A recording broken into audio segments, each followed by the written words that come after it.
Hey guys, it's me, Daryl, and I am excited to talk to you about a topic today that I absolutely love. And it's not going to be the first time I brought it up, but I'm seeing it through a new lens and I want to share it with you. Before I do that, if you're watching for the first time, my name is Daryl Sweeney. I am a business coach who helps people with all things business, life, and leadership.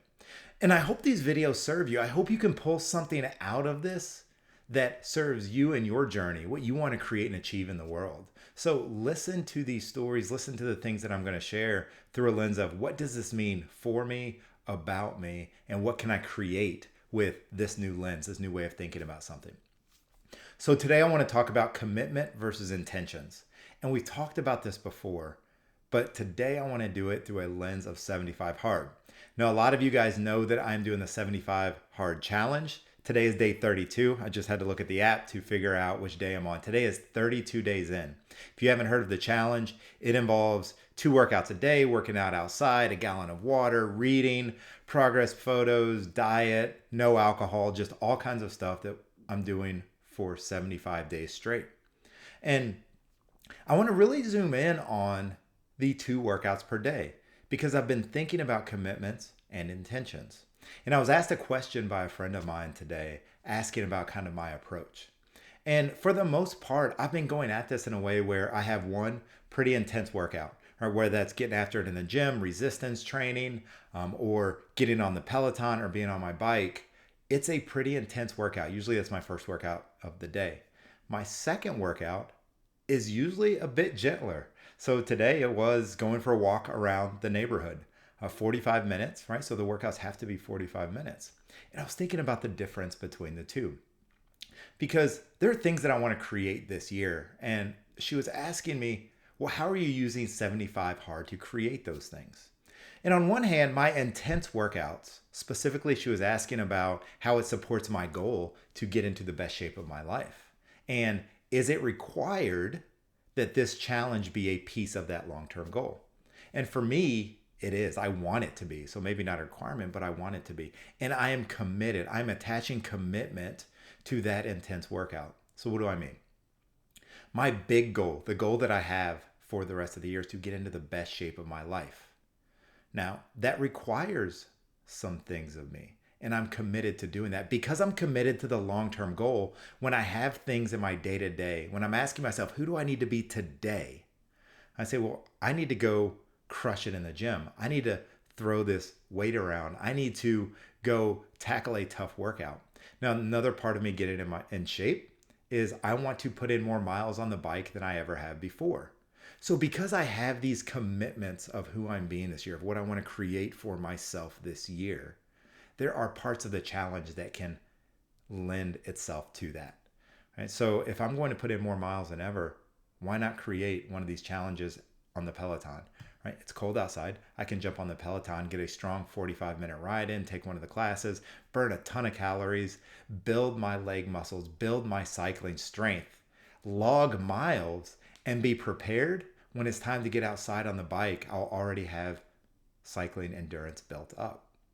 See, because I'm committed to putting in more miles than ever, I see how that fits into my workouts in the morning.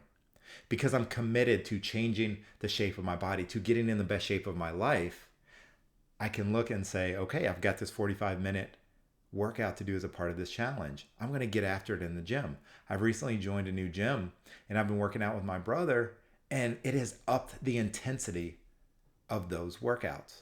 You see, those decisions to join a new gym, to look for a more intense workout, to do new things, those decisions are a direct result of the commitment that I made for the end of the year.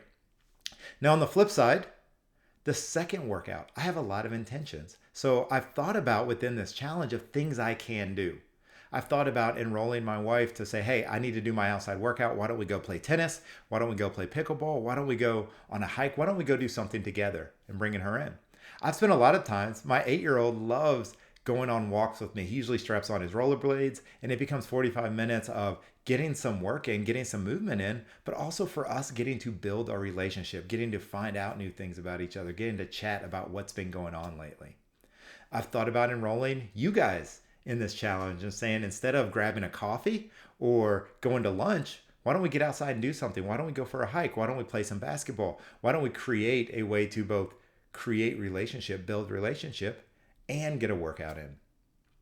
I've thought about checking out some new trails in and around Louisville. Louisville's a great place to go for a hike, and there's a lot of things I haven't seen. Those are all intentions I have around this second workout.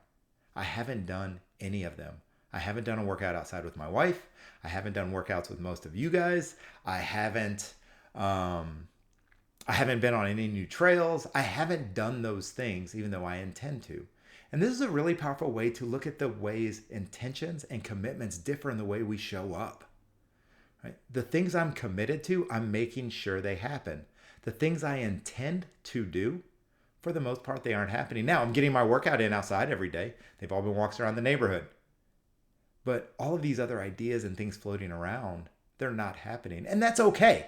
They are intentions. I don't need to raise them to the level of commitment for what I'm doing. They're available to me. And if any of those, if I do want to raise it to the level, if I do want to make sure that they happen, then I'm going to create a system to ensure that they do. I'm going to raise it to and make it a commitment and no longer an intention. But for now, this isn't to demonize intentions.